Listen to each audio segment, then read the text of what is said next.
அனைவருக்கும் வணக்கம். பாரம்பரிய திருவள்ளுவர் குல வம்சம் பிரசன்ன ஜோதிடர் சுபமாரிமுத்து திருப்பூர்லிருந்து இந்த பதிவு உங்களுக்காக. புனர்பூச நட்சத்திரத்தில் மாந்தி இருந்தால் எந்த கோவிலுக்கு போனால் உங்களுடைய கர்மவினை தீரும். மாந்தி என்பது யார்?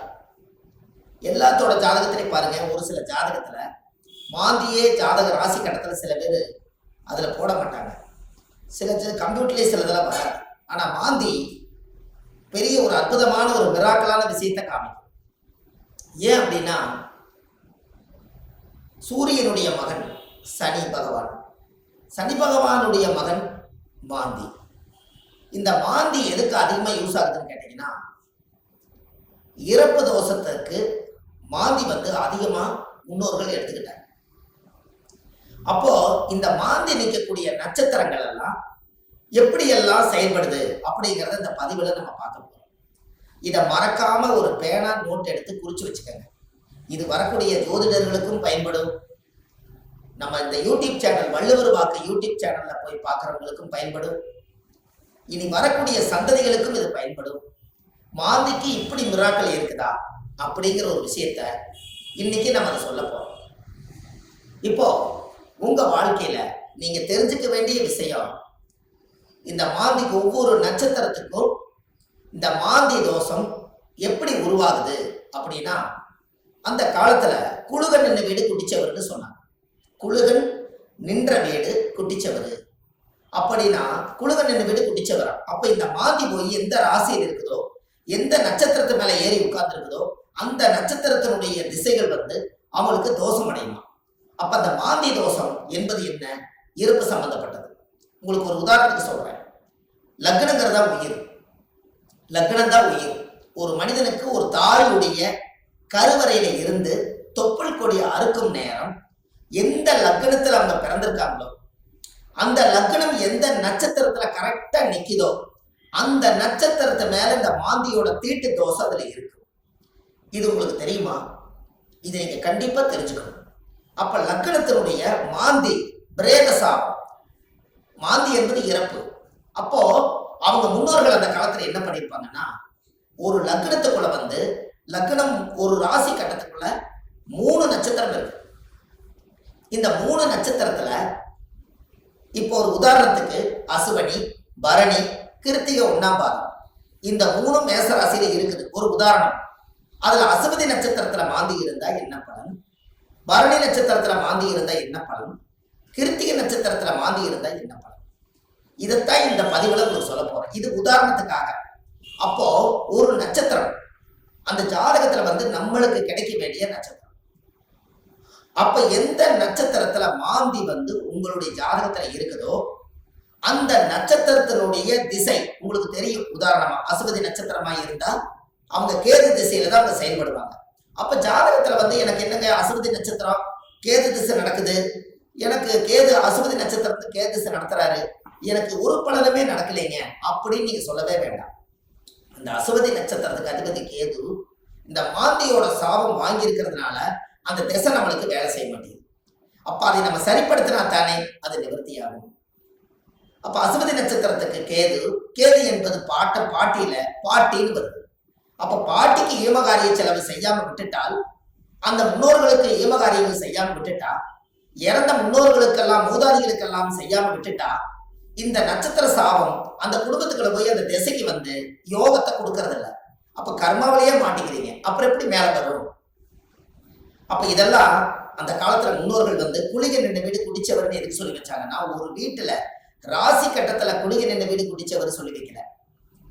அவங்க சொல்லி வச்சதே குளிகன் என்ற நட்சத்திரம் அந்த வீடு குடிச்சவர்னு வச்சாங்க. அந்த நட்சத்திரத்தினுடைய திசைகள் யாருக்கு வந்தாலும் இந்த மாந்தியோட சாபம் அவங்கள துரத்திக்கிட்டே. ஒரு உதாரணம், லக்னத்து மேலேயே மாந்தி நிற்குது. ஒருத்தருக்கு லக்னத்து மேலேயே மாந்தி, லக்னம் என்ற நட்சத்திரம் எதுவோ அதுவே மாந்தி.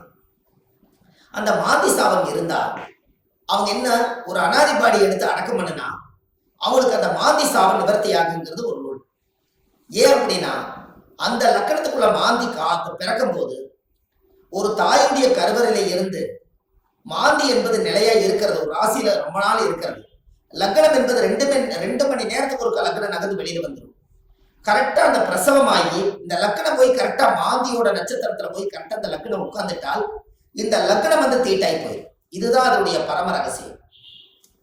நம்ம அவங்களுக்கு பாருங்க, அந்த லக்னம் போய் நின்ற நட்சத்திரத்துல போய் அந்த தீட்டு விழுந்துருச்சுன்னா முகமெல்லாம் மாறிடும். முகம் அவங்களோட தேஜஸ் இருக்காது, ஒரு இருளன்ற மாதிரி இருப்பாங்க. என்னமோ ஒரு தோஷம் அவங்கள தாக்கிட்டே இருக்கும். ஒரு செயல்பாடு சிறப்பா இருக்காது. எந்த ஒரு காரியம் எடுத்தாலும் தடை, வீட்டு காரியம் எடுத்தாலும் தடை, தொழில போய் ஜெயிக்கலாம்னா தடை, திருமண வாழ்க்கையில நிம்மதியா இருக்கலாம்னா திருமணத்துல திருப்தி இல்லை, குழந்தை பாக்கியம் பெற்றுக்கலாம்னா குழந்தைக்கு ஏதாவது ஒரு உச்சங்கள், பூர்வீகத்துல போய் வாழலாம்னா பூர்வீகத்துல முன்னோருடைய சாபம். இப்படி வந்து இந்த மாந்தியுடைய நட்சத்திர தோஷங்கள் உங்களுக்கு அதிகமான முறையில இது கர்மாவா செயல்படுது. அப்போ முன்னோர்கள் அந்த காலத்துல இதுக்கு எல்லாமே கோவில் வச்சிருக்காங்க பாருங்க. இதுதான் ஒரு ஹைலைட். இந்த ரகசியத்தை சொல்லாம விட்டுட்டா கடைசி வரைக்கும் உங்களுக்கு தெரியாமலே போய் ஒவ்வொருத்தருடைய ஜாதகத்திலையுமே எந்தெந்த நட்சத்திரத்துல மாந்தி இருக்குதோ அதற்குரிய கோவில்ல போய் சுவாமிக்கு தேங்காய் பழம் பூமாலை கல்கண்டு வாங்கி அர்ச்சனை பண்ணி சாமி கும்பிட்டு வந்துட்டால் உங்களுடைய அந்த நட்சத்திரத்தினுடைய மாந்தி சாபம் அன்றோடு அது நிவர்த்தியாது. அப்ப இது ஒரு பெரிய அற்புதம் அல்லவா?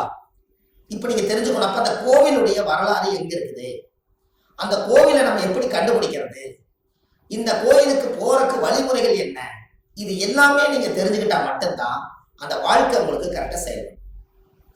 அப்போ முன்னோர்கள் அந்த காலத்துல சூரியனுடைய மகன் சனி பகவான், சனி பகவானுடைய மகன் மாந்தி. அப்ப அப்பாவுடைய பேரன் தான் நம்மளுக்கு மாந்தி தோஷமா வர்றாரு. அப்ப அப்பாவுடைய சொத்து பிள்ளைக்குத்தானா, அப்பாவுடைய பாவம் பிள்ளைக்குத்தானே. அந்த கர்மாவில இருந்துதான் உங்களால வெளியில வர முடியல. அப்ப இது மூலியமா தான் உங்களுக்கு கர்மா செயல்படுது. பாருங்க, உங்களுக்கு தாத்தாவோட சொத்து அந்த காலத்துல பாத்தீங்கன்னா தாத்தாவோட சொத்தை கொண்டு போய் வாழ்ந்து முடிச்சுட்டு உயிர் எழுதும் போது பேரன் பேர்ல போய் எழுதுவார். அப்ப சூரியனுக்கும் சனி பகவானுக்கு தொடர்பு இல்லை, மாந்திக்கு தான் தொடர்பு வருது. அப்போ அந்த ஜாதகத்திலேயே அப்ப மாந்தி என்பது உள்வினை கர்மா. மாந்தி என்பது முன்னோர்களுக்கு திதி கொடுக்காம விட்டுட்டீங்கன்னா அது நட்சத்திரத்தினுடைய மாந்தி போய் அந்த தோஷம் அடைஞ்சிடும். அந்த திசைகள்ல நம்மளுக்கு சரியான பிரச்சனைகள் வந்து எல்லா கோயிலுக்கும் போயிட்டு வந்துட்டேங்க, எல்லா பூஜையும் பண்ணிட்டு வந்துட்டேன், எல்லா பரிகாரங்களும் சொன்னதெல்லாம் செய்திருக்கேன். ஆனா ஏன் எனக்கு வந்து ஒவ்வொரு நாளும் பலாபலம் மாறி வருது, எனக்கு எதுவுமே நடக்கலையே, இப்படி ஒரு கேள்வி பிறக்குது. அப்ப அந்த ஜாதகத்தை வாங்கி பார்த்தா நீங்க என்ன நட்சத்திரத்துல திசை நடக்குதுன்னு கேட்டா எனக்கு ஒரு நட்சத்திரம் அஸ்வினியில திசை நடக்குது, எனக்கு கேது திசை நடக்குதுங்க. கேது அது மாந்தியோட நட்சத்திரம், அஸ்வினியில இருந்து நிற்குது. அப்போ இப்படித்தான் ஒவ்வொருத்தருடைய நட்சத்திரத்தையும் இந்த மாந்தி லாக் பண்ணி வச்சிருக்கு. இதை தெரிஞ்சுக்கிட்டாலே உங்க வாழ்க்கை ரொம்ப சிறப்பா இருக்குமே. அப்ப இந்த மாந்திங்கிற ஒரு கர்மா கேரளாவில எல்லாம் பாத்தீங்கன்னா குளிகனை வச்சுதான் ஜாதகமே கணிப்பாங்க. அவங்களுக்கு கர்ம வினையை கண்டுபிடிக்கிறதே குளிகனை வச்சுதான். அதனாலதான் குளிகன் இந்த வீடு குட்டிச்சவர்னு அந்த காலத்துல சொன்னது. கேரளாவில் பிரசன்னம் பார்த்தாங்கன்னா குளிகை தோஷம் இருக்குதுங்கிறத அவங்க அதை தெளிவா சொல்லுவாங்க. அப்ப அதை சொல்லி முதல் முன்னோர்களுடைய கர்மாவை நிவர்த்தி செய்துட்டா நீங்க இந்த பூமியில பிறக்கும் போது கொண்டு வந்த யோகம் வேலை செய்யுங்கிறது ஒரு நூல் உண்டு. அது அந்த காலத்துல இருந்தே இருக்கு. நாம நல்லா யோசிச்சு பாருங்க, நம்ம போன ஜென்மத்துல செய்த பாவங்கள் இந்த ஜென்மத்துல கிரக அமைப்போட இருந்து நான் ஏதாவது ஒரு கஷ்டமா தான் நம்ம என்ன சொல்றோம், போன ஜென்மத்துல நான் என்ன பாவம் செஞ்சேன்னு எனக்கு தெரியலீங்க, ஆனா இந்த ஜென்மத்துல நான் ரொம்ப கஷ்டப்பட்டு போயிட்டேன், ஒரு காலம் கெட்டால் ஒரு காலம் நான் நல்லா இருக்கணும், நான் சம்பாதிச்சதுலயும் நிம்மதி இல்லை, வாழ்க்கையிலேயே எனக்கு நிம்மதி இல்லை, குழந்தை பெற்று பார்த்தா அது நிம்மதி இல்லை, கணவன் மனைவியோட வாழ்ந்து பார்த்தா அதுலயே நிம்மதி இல்லை, எனக்கு இந்த ஜாதகத்துல ஏன் தான் நான் அந்த பிறப்பு வாங்கி வந்தேன்னு எனக்கும் தெரியல, அப்ப நான் எப்பதான் நான் நல்லா இருப்பேன் அப்படின்னு ஒரு கேள்வி பிறக்குது. அப்ப இந்த இடத்துல என்னன்னு கேட்டா சூரியன் ஒரு ஜாதகத்துல உச்சமா இருக்காரு, நீங்க ஜம்முன்னு இருப்பீங்க, சனி உச்சமாக்குறாரு ஜம்முன்னு இருப்பீங்க, இதெல்லாம் ரைட்டு. ஆனால் இந்த கர்ம வினைங்கிறது ஒண்ணு என்னன்னா தாயுடைய கருவறையில இருந்து தொப்புள் கொடி அறுக்கும் போதே இந்த பிரபஞ்சம் கொடுக்கக்கூடிய அந்த கர்மா தோஷம் தான் அந்த லக்ன தோஷமோ இந்த நட்சத்திரத்தினுடைய மாந்தி தோஷம். அப்போ ஒவ்வொரு நட்சத்திரக்காரர்களுக்கும் மாந்தி எந்த நட்சத்திரத்துல இருக்குதோ அதுக்குரிய கோயிலுக்கு போயிட்டு வந்தீங்கன்னா கண்டிப்பா உங்க லைஃப்ல ஒரு மாற்றம் ஏற்படும். அதுக்கப்புறம் உங்களோட தொழில் விருத்தியாகும், குடும்ப விருத்தியாகும், மனை விருத்தியாகும், மாங்கல்ய விருத்தியாகும், ஆயுள் ஆரோக்கிய ஐஸ்வர்யம் விருத்தியாகும், புத்திர பாக்கியம் விருத்தியாகும், செய்யும் தொழிலில் லாபம் கிடைக்கும், மன நிம்மதி சந்தோஷம் உங்களுக்குள்ள இருக்கும், பட்ட கடன் அடைச்சிருவீங்க, தீராத துன்பத்திலிருந்து வெளியே வந்துடுவீங்க, வெளிநாட்டு பயணம் போக வேண்டிய தடைகளுக்கு போயிட்டு வந்துடுவீங்க, திருமணமே ஒரு வாழ்க்கை அமைஞ்சு எனக்கு சரியில்லை, மறுவாழ்வு தான் எனக்கு வேண்டி நினைச்சிட்டு இருக்கிறவங்களுக்கு மறுவாழ்வு, குடும்பத்துக்குள்ள தீராத நோய்கள், மருந்து இல்லாத நோய்க்கு மருந்து, எல்லாமே உங்களுக்கு கிடைக்கும். அதுக்கு நீங்க என்ன பண்ணணும், உங்க ஜாதகத்தை நீங்க நல்லா எடுங்க. ஜாதகத்தை எடுத்து உங்க ஜாதகத்துல மாந்தி சாரமாகாத கிரகம் சோரம் போய் விடுமா, மாந்தி எந்த நட்சத்திரத்துல இருக்குதோ அந்த நட்சத்திரம் எதுன்னு பாருங்க. அந்த நட்சத்திர கோயிலுக்கு கரெக்டா நீங்க போயிட்டு வாங்க. உங்களுக்கு அந்த மாந்தி நின்ற நட்சத்திர தோஷம் நிவர்த்தியானால் உங்களுக்கு நடக்கிற குடும்பத்துல எல்லாம் நல்லா. அப்போ இந்த ஜாதகத்துல இவ்வளவு பெரிய ரகசியத்தை நிவர்த்தி பண்ணலைன்னா அது முடக்கு மாதிரி அப்படியே முடங்கி போயிடும். இதனாலதான் அந்த ஜாதகத்துல அந்த காலத்திலேயே இந்த விஷயத்த சொல்லி வச்சாங்க. இது இன்னைக்கு தான் அது வெளியில வருது, இருந்தாலும் பரவாயில்ல. இதுக்கு மேலே அது வெளியில வரலைன்னா கடைசி வரைக்கும் இந்த ரகசியம் தெரியாமலே. இப்ப ஜாதகத்துல நீங்க கண்டிப்பா தெரிஞ்சுக்க வேண்டிய விஷயம் இருக்குதா இல்லையா? உங்க முன்னோர்களுடைய கர்மாவை தான் நீங்க சுமந்துட்டு இருக்கிறீங்க. அதை இறக்கி வச்சுட்டாலே உங்க ஜாதகத்தில் இருக்கிற யோகம் கட்டாயம் வேலை செய்யும் அல்லவா? ஒவ்வொருத்தரும் மனசுக்குள்ள நம்ம எதோ சம்மந்தம் இல்லாத உள்ளத்துக்குள்ள எதையாவது ஒரு மனசுக்குள்ள போட்டு பரட்டிட்டே இருக்கிறோம். என்னைக்குத்தான் நம்ம இந்த மனசுல இருந்து ரிலீஸ் ஆயிடுவோம் அப்படிங்கிற உள்ளம் ஒவ்வொரு நாளும் துடிக்குது. அதுக்கு எங்க தப்பு நடக்குதுன்னு நமக்கு தெரியணும் அல்லவா? திசை அடிப்படையில பார்த்தா எனக்கு திசை நல்லா இருக்குதுன்னு சொல்றாங்க, ஆனா மனசு சரியில்லை. நட்சத்திர அடிப்படையில பார்த்தா எனக்கு இந்த நட்சத்திரங்க, ஆனா இந்த வரைக்கும் நான் நல்லா வாழல. லக்கணம் நல்ல லக்கணத்துல தான் பிறந்திருக்குன்னு சொல்றாங்க, ஆனா லக்கண பிறப்புல நான் நல்லா வாழல. 9 கிரகங்களும் சரியான இடத்துல அமைஞ்சிருக்குதுன்னு சொல்லியிருக்காங்க, ஆனா இது வரைக்கும் எனக்கு 9 கிரகத்தினுடைய சூட்சமத்தினால நான் திருப்தி அடையல. அப்ப நானே கையூனி கரணம் பாஞ்சு வாழ்க்கையில வெளியே சொல்லாம ஒரு கௌரவத்துக்காக வாழ்ந்துட்டு இருக்கிறேன். நான் என்னைக்குத்தான் உண்மையா வாழுவேன் இப்படிங்கிற கேள்வி ஜோதிடம் பார்க்க ஒவ்வொருத்தர்களுடைய உள்ளத்திலே துடிக்குது. அப்ப இந்த வாழ்க்கைக்கெல்லாம் மாந்தி தான் பிரதான தோஷம், அதுதான் ஊழ்வினை தோஷம், அதுதான் கர்மவினை தோஷம். முடக்கு தோஷத்துக்கு அப்பாற்பட்டு 100 விதமான தோஷத்துக்கு ஒரே தோஷம் மாந்தி தோஷம். இந்த இறப்புக்கு மட்டும் ஒரு பெரிய தோஷம் என்னன்னா மாந்தி தான் இறப்பு. உங்களுக்கு ஒண்ணு தெரியுமா? குளிகை காலத்துல சொல்லுவாங்க, ஒரு குளிகை காலத்துல ஒரு விஷயத்தை செஞ்சா திரும்ப திரும்ப செஞ்சுக்கிட்டே இருப்பாங்கம்பாங்க. அப்ப நல்லது செஞ்சாலும் திரும்ப திரும்ப வரும், கெடுதல் செஞ்சாலும் திரும்ப திரும்ப வருமா? அப்ப குளிகை நேரத்துலதான் எதை செய்யணும்னு அந்த காலத்துல முன்னோர்கள் அதை யோகிச்சு வச்சிருக்காங்கல்ல. இது எல்லாம் தான் உலகத்துல இருக்கு. நீங்க போங்க, வள்ளுவர் வாக்குன்னு யூடியூப் சேனல்ல போனீங்கன்னா இது போல ஆயிரக்கணக்கான பரிகாரத்தை நிறைய கொடுத்துருக்கேன். கண்டிப்பா இதெல்லாம் நீங்க தெரிஞ்சுக்கணும். ஏன்னா அந்த மாந்தியோட சாபத்தை தீர்த்துட்டாலே உங்க வாழ்க்கையில ஒரு அஸ்வமேத யாகம் நடத்துறதுக்கு சமம் கொடுக்கும். எப்படி ஒரு பிரமாதமான ஒரு பிறப்புன்னு பாருங்க. அப்ப இந்த கண்டிப்பா உங்களுக்கு இதுக்கு ஒரு தீர்வு வேணும் அல்லவா? அதுக்கு நீங்க முதல் இந்த கோவிலை கண்டுபிடிக்கிறதுக்கு முன்னாடி முதல் நீங்க வீடு வாசல்லாம் வலிச்சு சுத்தப்படுத்திட்டு, இந்த மாந்திக்கு ஏதாவது ஒரு அனாதையா இறந்து போயிருந்தாலோ இல்ல ஒரு இறப்புக்கு நீங்க போனாலோ, எங்களோட வாழ்க்கையில மாந்தி தோஷம் பிரேத தோஷம். யாருடைய நட்சத்திரத்துல மாந்தி இருக்கு அந்த நட்சத்திரத்துக்கு பிரேத தோஷம். அதனால இறந்தவங்களுக்கு ஏதாவது ஒரு ரோஜாப்பூ மாலை வாங்கி கொண்டு போய் மாலை போட்டுவாங்க. அப்படி இல்லைன்னா ஒரு வில்வ மாலை வாங்கி கொண்டு போய் போட்டுவாங்க. அதை போட்டுட்டு வீட்டுல மஞ்சள் தண்ணி கல்லுப்பு போட்டு வீடு வாசல்லாம் வலிச்சு நீங்க சுத்தப்படுத்தி உங்க குலதெய்வம் கோயில போய் 11 ரூபாய் காணிக்க, வெத்தலைப்பாக்கு, எலுமிச்சம்பழம் இதை கொண்டு போய் சாமியோட பாதத்துல வச்சு கும்பிட்டுட்டு இந்த மாந்திக்கு உண்டான கோவிலுக்கு நீங்க போயிட்டு வரணும்.